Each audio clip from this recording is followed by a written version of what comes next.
everyone, welcome you all in our online learning platform Let's Study India। आज के इस video में हम मेजरमेंट ऑफ पीएच के बारे में पूरे डिटेल में पढ़ेंगे कि पीएच होता क्या है, क्या इसका कॉन्सेप्ट है, एसिड बेस का क्या कॉन्सेप्ट है और कैसे हम किसी भी सॉल्यूशन को ये मेजर कर सकते हैं कि वो एसिड है या बेस है। एसिड है तो स्ट्रॉन्ग एसिड है, वीक एसिड है, बेस है तो वीक बेस है, स्ट्रॉन्ग बेस है। ये सारी चीजें इस वीडियो में हम आज डिस्कस करेंगे। तो चलिए स्टार्ट करते हैं। मेजरमेंट ऑफ पीएच की बात कर ले तो पीएच होता क्या है। पीएच को हम कहते हैं, इसमें दो आपको अल्फाबेट दिख रहा होगा, एक पी और एक H. P power, H hydrogen. Power of hydrogen, जो पीएच है हमारा उसको हम कहते हैं पावर ऑफ हाइड्रोजन।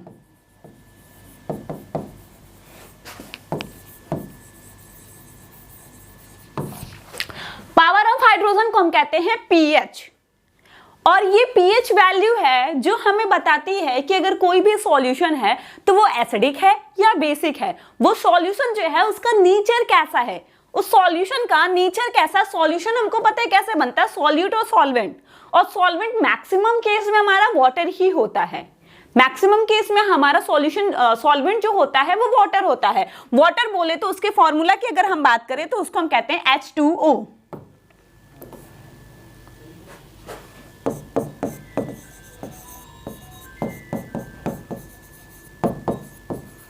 ठीक। और हमने कहा कि पीएच जो होता है, पीएच को हम कहते हैं पावर ऑफ हाइड्रोजन।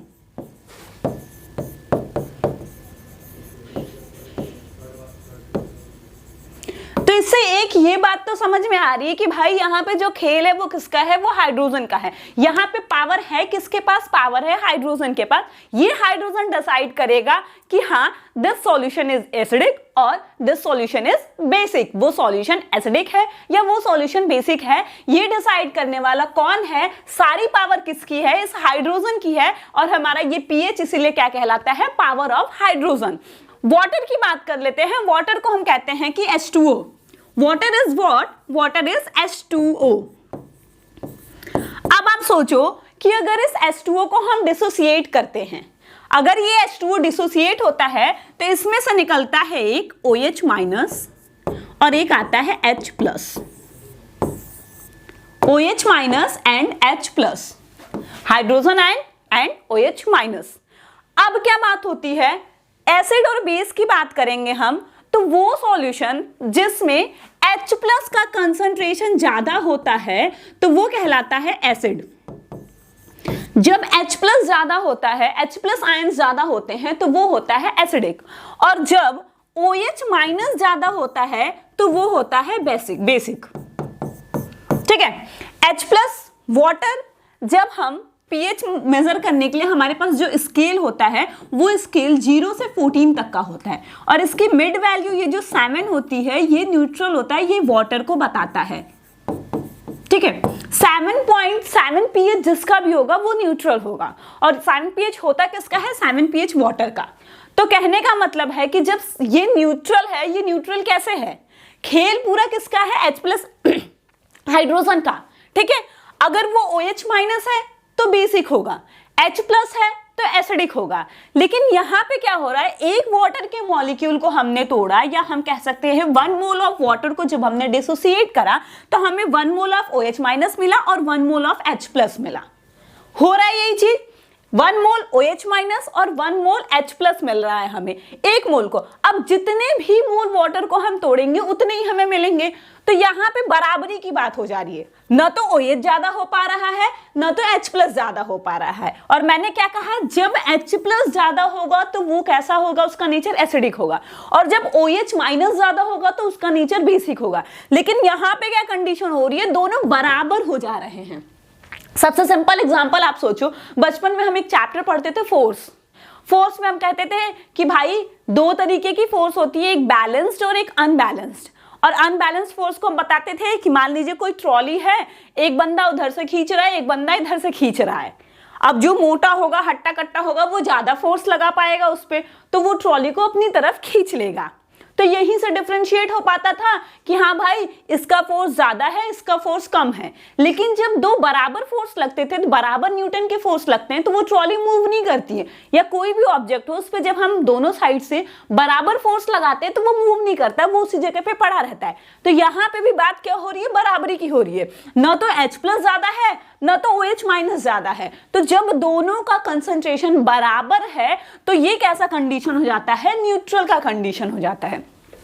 अब यहीं पे गेम क्या है कि अभी तो मान लीजिए ये क्या है, न्यूट्रल वाली कंडीशन है। अब किसी भी रीजन से इसमें OH माइनस का कंसंट्रेशन बढ़ने लगे, OH माइनस जो है वो बढ़ने लगे। जब OH माइनस बढ़ने लगेगा तो ये किसमें हो जाएगा, ये कैसा हो जाएगा, बेसिक इन नेचर। और OH माइनस ना बढ़ करके H प्लस आयन बढ़ने लगे तो ये कैसा हो जाएगा, एसिडिक हो जाएगा, ये एसिडिक इन नेचर हो जाएगा। हमारे पास जो pH स्केल होती है ये 0 से 14 तक होती है। अगर हम नॉर्मल, थोड़ा सा इसमें ट्रिक है कि अगर हम नॉर्मल रूम टेम्परेचर की बात कर रहे हैं, किसकी बात कर रहे हैं, रूम टेम्परेचर की अगर हम बात करेंगे तो ठीक है, अगर हम नॉर्मल रूम टेम्परेचर की बात कर रहे हैं तो क्या होता है, जो pH स्केल, जो pH की वैल्यू होती है वो 0 से लेकर के 14 तक की होती है, जिसमें 7 जो है ये वो वैल्यू होती है जो न्यूट्रल होती है, और इसके लेफ्ट साइड की जो वैल्यू होती है वो एसिड का होता है, और इधर जो है वो बेस। मतलब 0 से लेकर के 7 कह लीजिए या 6.9 तक एसिडिक होता है, और 7.1 से लेकर के 14 तक बेस होता है। ये रूम टेम्परेचर की बात है। लेकिन अगर हम टेम्परेचर को बढ़ा देते हैं, मान लीजिए टेम्परेचर हमारा बढ़ जाता है, टेम्परेचर 90 डिग्री या समथिंग ऐसा हो जाता है, टेम्परेचर बढ़ जाता है, तो ये जो वैल्यू 0 से 14 तक की है ये वैल्यू तब सिर्फ कितनी होती है, 0 से लेकर 12 तक की। और इस टाइम में न्यूट्रल वैल्यू कितनी होती है, 6 pH जो होती है ये हमारी न्यूट्रल की वैल्यू होती है। क्लियर इतना? रूम टेम्परेचर पे ये 0 से 14, इसलिए हम हमेशा जब नॉर्मल कंडीशन में हम क्या 0 से 12 वाला कभी pH स्केल सोचते हैं, नहीं सोचते, क्योंकि ये स्पेशल केस है। जो नॉर्मल केस है वो रूम टेम्परेचर वाला है, इसलिए हम हमेशा 0 to 17 वाले को कंसीडर करते हैं। अब हमने कहा कि 0 से लेकर के 7 के पहले तक जो है वो एसिडिक होता है, और 7 के बाद लेकर के 14 तक जो है वो बेसिक होता है। तो अब आप सोचो कि सबसे ज्यादा वीक या स्ट्रॉन्ग कौन सा वीक एसिड होगा, कौन सा स्ट्रॉन्ग एसिड होगा। तो 0 से जब हम इस चीज को बनाते हैं, 0 से लेकर के 0, 1, 2, 3, 4, 5, 6, फिर यहां पे कहीं 7 आ रहा है, ठीक। तो जितनी वैल्यू कम होगी, स्टार्ट कहां से हो रही है, चीजें यहां से स्टार्ट हो रही हैं। इधर जाते जाते एक टाइम आ रहा है जब हमें न्यूट्रल मिल रहा है, तो मतलब इधर जाते जाते एसिड की जो क्वालिटी है वो कम होती जा रही है, एसिडिटी जो है वो एसिडिटी कम होती जा रही है। तो सबसे स्ट्रॉन्ग एसिड आपको सबसे स्टार्टिंग में मतलब 0 वैल्यू मिले या 1, 2, 3, ये सारे जो हैं ये इतने वैल्यू तक स्ट्रॉन्ग एसिड में आते हैं, उसके बाद आपके माइल्ड होंगे, फिर उसके बाद वीक एसिड होंगे। सेम इसी तरीके से इधर बेस वाले कंडीशन में भी हमें देखना है। तो ऐसा नहीं कर लेना है कि मैम इधर तो इधर से स्टार्ट हो रहा था तो हमने उसको स्ट्रॉन्ग माना है, तो इधर भी इधर से वाले को स्ट्रॉन्ग नहीं। अब यहाँ पे क्या है, बीच में हमें ये देखना है न्यूट्रल पॉइंट है। मैंने एक चीज अभी आपको बताया था कि जब एक H2O को हम ब्रेक कर रहे हैं तो H प्लस OH माइनस दोनों मिल रहे हैं, लेकिन इक्वल अमाउंट में मिल रहे हैं। इक्वल अमाउंट में मिलने से क्या हो रहा है कि H2O को जब हम ब्रेक कर रहे हैं तो H प्लस और OH माइनस मिल तो रहे हैं, लेकिन कैसे मिल रहे हैं, इक्वल अमाउंट में मिल रहे हैं, जिससे यहाँ पे न्यूट्रल की कंडीशन हो जा रही है। तो ये न्यूट्रल की कंडीशन जब यहाँ पे है, मान लीजिए क्या है, ये न्यूट्रल वाली कंडीशन है, ये न्यूट्रल की कंडीशन जब यहाँ पे है, तो जैसे जैसे इससे दूर जाएंगे और जैसे जैसे मान लीजिए इसके पास आते जाएंगे तो हम इसकी तरह बनते जाएंगे ना। जब हम किसी से ज्यादा क्लोज होते जाते हैं, उसके ज्यादा पास आते जाते हैं, तो हम देखते हैं उसकी कुछ आदतें हमारे साथ में हमारे अंदर भी आ जाती हैं। हम कहते हैं ना, संगत का असर होता है।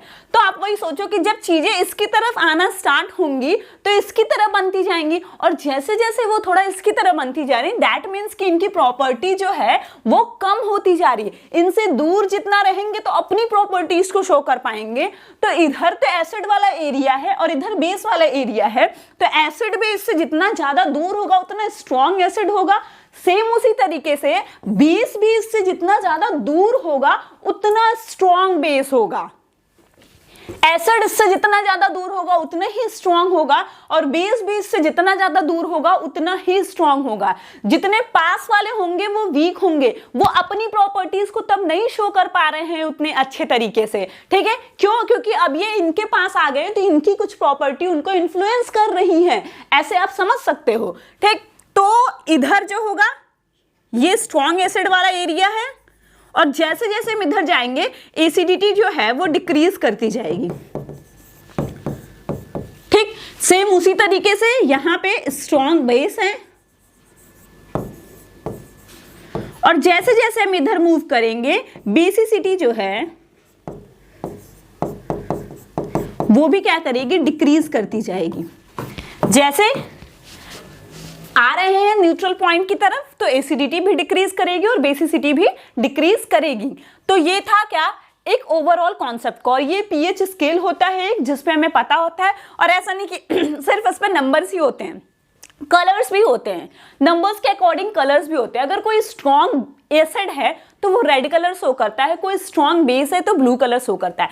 अब जो उस कलर की इंटेंसिटी होगी, डार्क रेड है या डार्क ब्लू है, तो जितना ज्यादा स्ट्रॉन्ग एसिड होगा उतना ज्यादा डार्क रेड होगा, जितना ज्यादा स्ट्रॉन्ग बेस होगा उतना ज्यादा स्ट्रॉन्ग ब्लू होगा, उतना ज्यादा डार्क ब्लू होगा। तो ये इसका कलर भी हो जाता है। तो पीएच को हमने बताया कि power of hydrogen, power of hydrogen कैसे हुआ पता है हमको, चाहे OH- हो चाहे H+, दोनों में हाइड्रोजन है, और पूरा खेल इसी हाइड्रोजन का। अगर H+ आयन का कंसंट्रेशन ज्यादा हो रहा है तो एसिड हो जा रहा है, वहीं H+ आयन का कंसंट्रेशन कम हो जा रहा है तो क्या हो जा रहा है, वो बेस हो जा रहा है। तो खेल तो पूरा पावर किसके हाथ में है, पूरा नेचर चेंज करने का पावर किसके हाथ में है, तो हाइड्रोजन के हाथ में है। हम इस पीएच को बोल देते हैं पावर ऑफ हाइड्रोजन। क्या होता है ये, पावर ऑफ हाइड्रोजन होता है। अब P जो होता है वो क्या कहता है, पोटेंज। पोटेंज का मतलब ही होता है पावर। P जो है वो P स्टैंड करता है पोटेंज के लिए। हम कहते हैं ना, पोटेंशियल कितनी है आपकी, पोटेंशियल कितनी होगी किसी की, जितना आपका पावर होगा उतनी आपकी पोटेंशियल होगी। भाई आप अपने बियॉन्ड तो पावर जाके तो कुछ नहीं कर सकते हो ना, जितना आपके अंदर पावर होगा उतना ही आपकी पोटेंशियल होगी किसी भी काम को करने की। तो उसी तरीके से ये पोटेंज है जिसका मतलब होता है पावर, और H जो है वो स्टैंड करता है हाइड्रोजन के लिए। पीएच स्केल का हम यूज करते हैं क्या करने के लिए, स्पेसिफाई करने के लिए कि कोई भी सॉल्यूशन जो है वह एसिडिक है या बेसिक है, सॉल्यूशन का नेचर कैसा है, एसिडिक है या बेसिक है। उसके लिए हम किसका सहारा लेते हैं, हम सहारा लेते हैं पीएच स्केल का। पीएच स्केल है जो हमें डिटरमाइन कराने में हेल्प कराता है कि कोई सॉल्यूशन है वो सॉल्यूशन का नेचर एसिडिक है कि बेसिक है। ये हम उससे पता कर पाते हैं कि किसी भी एक्वस सॉल्यूशन का नेचर कैसा है, एसिडिक नेचर है या बेसिक नेचर है। अब एक बहुत ही इंपॉर्टेंट बात है कि ये जो दिया है ये किसने दिया है, ये सोरेंस नाम के एक साइंटिस्ट ने दिया था। ठीक है, इट इज गिवन बाय सोरेंस, सोरेंस के द्वारा दिया गया है, इसीलिए इसका एक और नाम होता है सोरेंस पीएच स्केल। ठीक है, सोरेंस के द्वारा दिया गया है इसलिए इसका एक और नाम है, वो नाम है सोरेंस पीएच स्केल। ओके, अब पीएच के डेफिनेशन की अगर हम बात कर ले कि डेफिनेशन ऑफ पीएच क्या है, तो हम कहते हैं pH of solution is negative logarithm of hydrogen ion concentration। Hydrogen ion concentration का जो नेगेटिव लॉगरिथम होता है वही क्या होता है, pH। लेकिन बात प्रॉब्लम क्या है कि हम लॉग से कैलकुलेट जल्दी करते नहीं है, क्योंकि ये बहुत कंफ्यूजन हो जाता है और बहुत ज्यादा थोड़ा डिफिकल्ट समझ में आता है, इसीलिए हम नॉर्मल इस पीएच स्केल से इसको डिटरमाइन कर लेते हैं। पीएच को लिखते रहते हैं अगर हम, तो pH equal to minus log H plus. ठीक है, negative logarithm of hydrogen ion concentration. यही होता है पीएच का डेफिनेशन। यहाँ पे आपको एक पीएच स्केल दिख रही होगी, मैंने कलर की भी बात करी थी तो कलर भी आपको दिख रहा होगा कि देखिए 1 वैल्यू पे क्या है, कलर बहुत डार्क है। जैसे जैसे हम न्यूट्रल की तरफ बढ़ रहे हैं कलर जो है वो क्या हो रहा है, लाइट होता जा रहा है। और यहाँ पे देखिए आपको ये येलो कलर में दिखने लग रहा है, इतना लाइट हो गया है। इसी तरीके से इधर भी होता है, स्ट्रॉन्ग एल्कली और वीक एल्कली वाला केस होता है, कलर आपको देखने को मिलेगा। और ये जो 7 पॉइंट है ये न्यूट्रल पॉइंट होता है।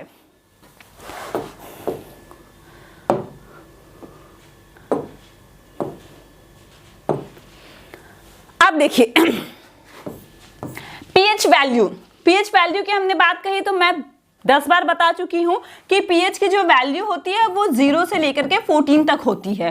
तो हम नंबर कहते हैं ना, कभी कभी कैसा होता है कि नंबर छोटे बच्चों के लिए नंबर लिख के आता है, कहता है कि बताओ कौन सा नंबर बड़ा है, which one is the greatest one, कौन सा नंबर बड़ा है। तो हम उसके लिए वो साइन का यूज करते हैं, ऐसे मुंह खोल दिया, मुंह बंद कर दिया, जिधर मुंह खुला है वो बड़ा है। तो इसी तरीके से मान लीजिए हमारे पास 0 से 14 तक अगर कोई नंबर है तो हम 0 को सबसे छोटा मानते हैं, फिर 1, फिर 2, फिर 3, फिर 4 ऐसे। लेकिन पीएच वैल्यू के कंडीशन में वही अगर बात करेंगे तो हम कहेंगे lower the pH value. Lower the pH value बोले तो 1 to 14 तक, 0 to 14 तक है तो लोअर द पीएच वैल्यू मतलब 1, 2, 3 ये सब वैल्यूज जो है ये छोटी वैल्यूज हैं। तो लोअर द पीएच वैल्यू, जितनी पीएच वैल्यू लो होगी, जितनी पीएच वैल्यू कम होगी, वो सॉल्यूशन जो है वो उतना ही ज्यादा एसिडिक होगा। तो हम कह सकते हैं lower the pH value of solution indicates the solution is acidic in nature. जितना ज्यादा पीएच वैल्यू कम होगा तो वो ये इंडिकेट करेगा कि this solution is acidic in nature. और हायर द पीएच वैल्यू, जितना पीएच वैल्यू ज्यादा होगा तो वो ये इंडिकेट करेगा कि this solution is basic in nature. क्यों? क्योंकि अगर 14, 13 ये तो हायर वैल्यूज हैं, सारी ये हायर वैल्यूज हैं, तो जितनी वैल्यूज हाई होंगी वो ये दिखाएगा कि जो सॉल्यूशन है आपका वो बेसिक है। और जितनी पीएच वैल्यूज लो होंगी वो ये इंडिकेट करेगा कि solution is acidic in nature. ठीक, तो न्यूट्रल से बात कर लेते हैं। जो हमारा डिस्टिल वाटर होता है वो न्यूट्रल होता है। अब उसके बाद आप लोअर की तरफ जाओगे तो 6 पे आपके मिल्क, टी, एग, यूरिन ये सारे दिए हैं। Black coffee, beer, tomato juice, vinegar, orange juice, lemon juice, battery acid, ये सारी जो होती है इनकी पीएच वैल्यू कम होती जा रही है। जैसे जैसे हम ऊपर की तरफ जा रहे हैं पीएच वैल्यू कम होती जा रही है और इनकी एसिडिटी जो है वो बढ़ती जा रही है। ठीक, और इधर देख लीजिए जैसे जैसे हम 14 की तरफ जाएंगे, हायर पीएच वैल्यूज की तरफ जाएंगे तो sea water, baking soda, milk of magnesium, ammonia, detergent, soapy water, bleach, lye, तो इनकी जो एसिडिटी वैल्यू है वो घटती जा रही है और बेसिसिटी जो है वो इंक्रीज होती जा रही है। तो जितनी पीएच वैल्यू कम होगी सॉल्यूशन उतना ज्यादा एसिडिक होगा और जितनी पीएच वैल्यू आपकी ज्यादा होगी सॉल्यूशन जो है वो उतना ज्यादा ही बेसिक होगा। क्लियर है? चलिए, pH is a unit of measure which describe the degree of acidity or alkalinity of a solution। ये मेजरमेंट की pH, मेजरमेंट मतलब pH क्या है, मेजरमेंट की वो यूनिट है जो किसी भी सॉल्यूशन की डिग्री ऑफ एसिडिटी और डिग्री ऑफ एल्कलिनिटी या डिग्री ऑफ बेसिसिटी को हमें बताता है। यही पीएच होता है। मेजर स्केल जो होता है, स्केल पे मेजर करते हैं और उसकी वैल्यू जो है वो 0 से 14 तक होती है। ये कब होती है? तो रूम टेम्परेचर पे होती है। जब टेम्परेचर बढ़ जाता है तो इसमें थोड़ा सा चेंज आ जाता है। लो पीएच वैल्यू जो होता है, उस पीएच वैल्यू लो है तो हमने कहा अभी कि लो रहेगा तो वो एसिड रहेगा। तो जब एसिड कौन होता है? जिसके पास H+ आयन कंसंट्रेशन ज्यादा होता है। तो low the pH value, high concentration of H+। ठीक, और हाई कंसंट्रेशन ऑफ H+ होगा तो वो कैसा होगा? एसिडिक इन नेचर होगा। और जैसे जैसे पीएच वैल्यू बढ़ती है तो H+ का कंसंट्रेशन जो होता है वो कम होता जा रहा है। तो हर एस्पेक्ट से आप समझ लो कि किसको बेस कहते हैं और किसको एसिड कहते हैं। H+ आयन के कंसंट्रेशन पे, पीएच वैल्यू के उस पे, कलर के उस पे, हर तरीके से आप पहचान सकते हो कि ये एसिड है और ये बेस है। If the H+ ion concentration is higher than OH-, अब मान लीजिए कि कोई सॉल्यूशन है, जैसे मैंने वाटर के लिए बोला कि वो न्यूट्रल क्यों है भाई? वो न्यूट्रल इसलिए है क्योंकि वहां पे जो H प्लस का कंसंट्रेशन है वो OH माइनस के इक्वल है, वहां पे दोनों का कंसंट्रेशन बराबर है, इसलिए क्या हो रहा है, एक न्यूट्रल कंडीशन बन जा रही है, वहां पे कोई ज्यादा नहीं है, कोई हीरो नहीं है, वहां पे सब बराबर है, ठीक है।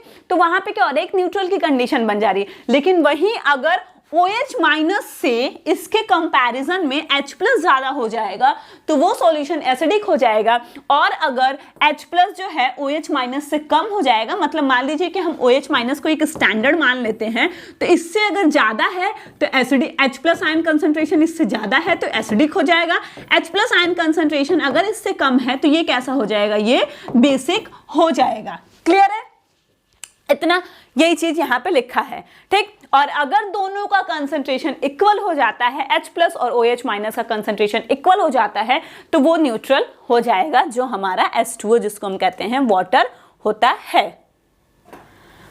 देख लीजिए आप, एसिडिटी इंक्रीज हो रही है, ये एक न्यूट्रल पॉइंट 7 जो हो गया वो न्यूट्रल पॉइंट हो गया। अब आपकी एसिडिटी इधर इंक्रीज हो रही है, उधर जो है बेसिसिटी इंक्रीज हो रही है, ठीक। तो H प्लस आयन कंसंट्रेशन इधर ज्यादा होगा और इधर क्या होगा, OH माइनस का कंसंट्रेशन। देखिए यहाँ पे H प्लस आयन ज्यादा है और यहाँ पे क्या है, OH माइनस ज्यादा है, और जैसे जैसे हम इधर जा रहे हैं तो H प्लस आयन कंसंट्रेशन जो हो रही है वो हमारी कम होती जा रही है, और जैसे जैसे इधर आ रहे हैं तो H प्लस आयन कंसंट्रेशन बढ़ता जा रहा है। या दूसरे लैंग्वेज में आप ये भी कह सकते हो कि यहाँ पे OH माइनस बढ़ता जा रहा है और इधर कम होता जा रहा है, और यहाँ पे ये है। तो इस तरीके से हम ये डिसाइड करते हैं। एक और चीज हम कहते हैं, एक और तरीका होता है एसिड और बेस के लिए कि एसिड जो होता है वो प्रोटॉन डोनर होता है।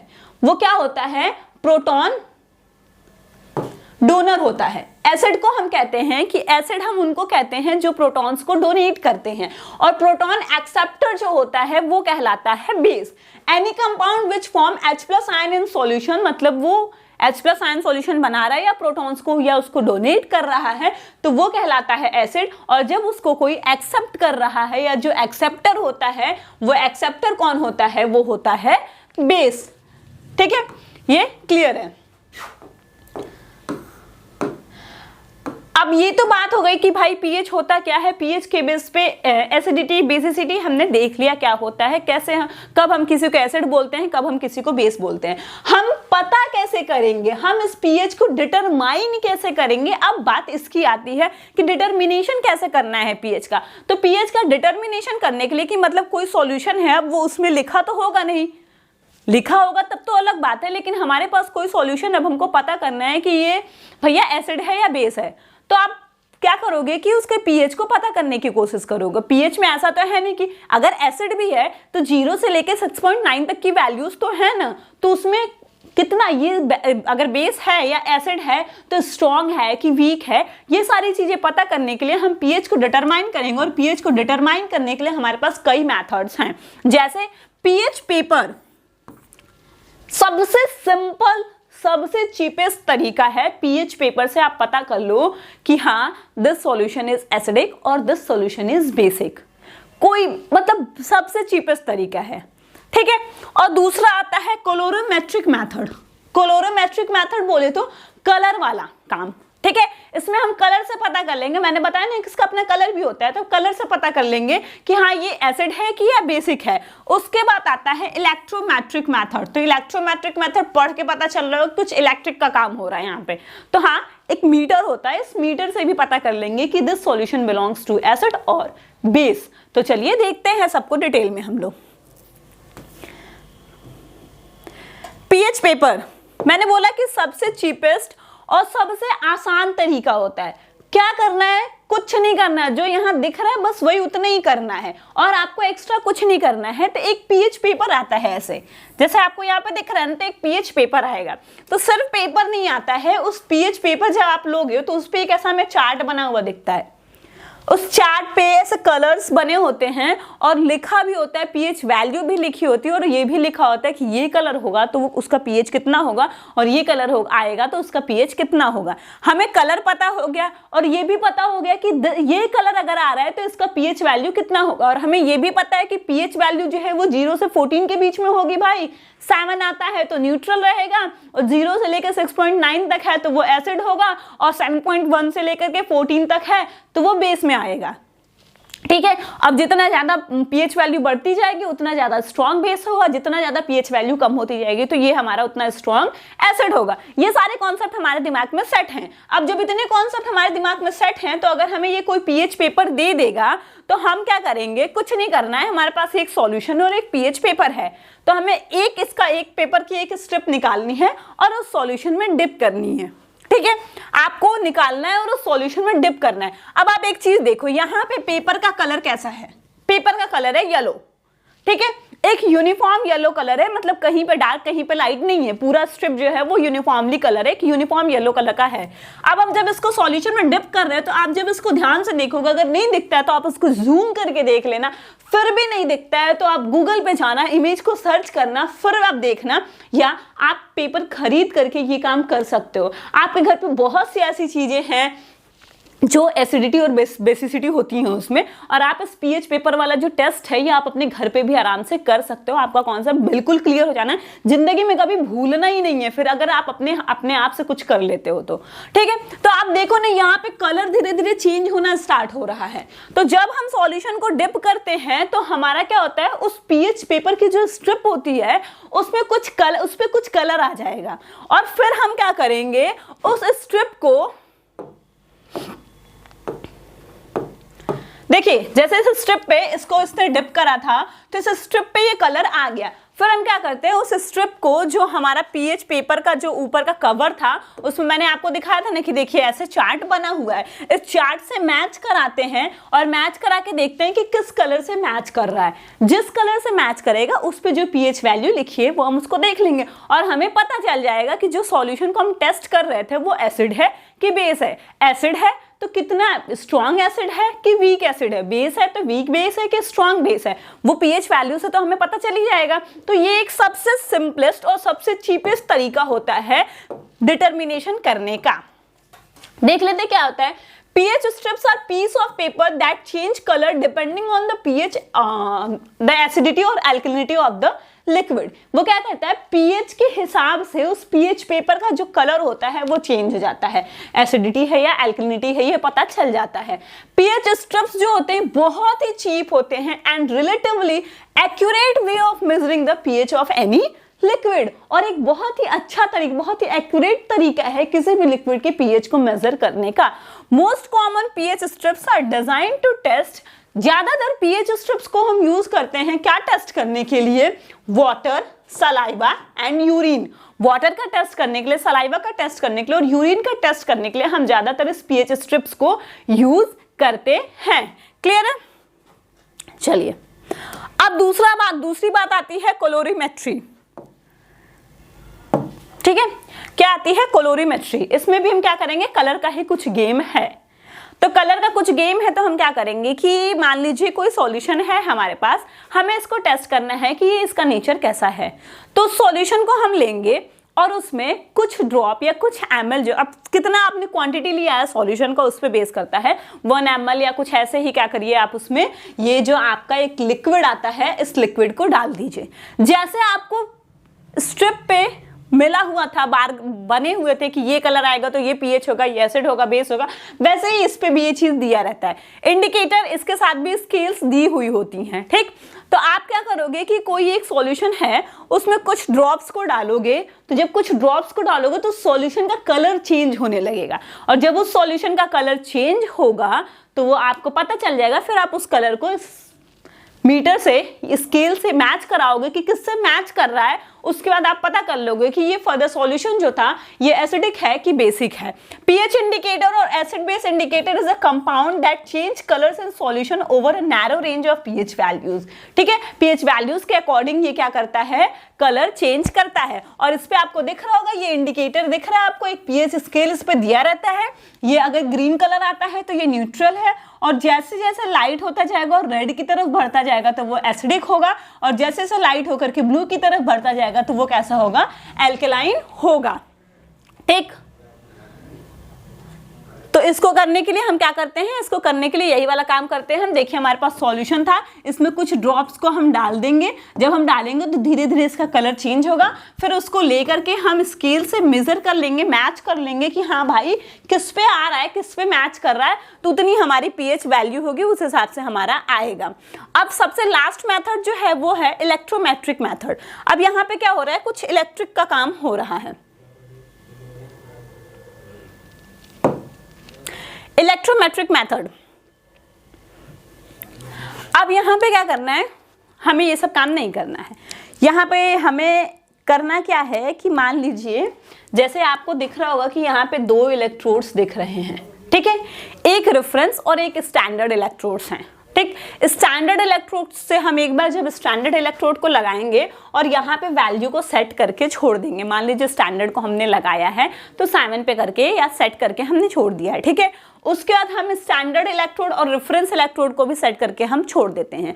उसके बाद हम इसको सॉल्यूशन में डिप करते हैं और सॉल्यूशन में जब डिप करके मशीन को ऑन करते हैं तो मशीन क्या होता है, ये दोनों क्या करते हैं, उसको डिटेक्ट करते हैं, उसकी पीएच वैल्यू को डिटेक्ट करते हैं और हमें क्या होता है, उसकी पीएच वैल्यू जो होगी ये स्क्रीन पर दिख जाती है और हम समझ जाते हैं कि हाँ ये हमारा सॉल्यूशन जो है वो एसिड है कि बेस है, इसकी पीएच वैल्यू कितनी है, उस हिसाब से स्ट्रॉन्ग एसिड है कि स्ट्रॉन्ग बेस है।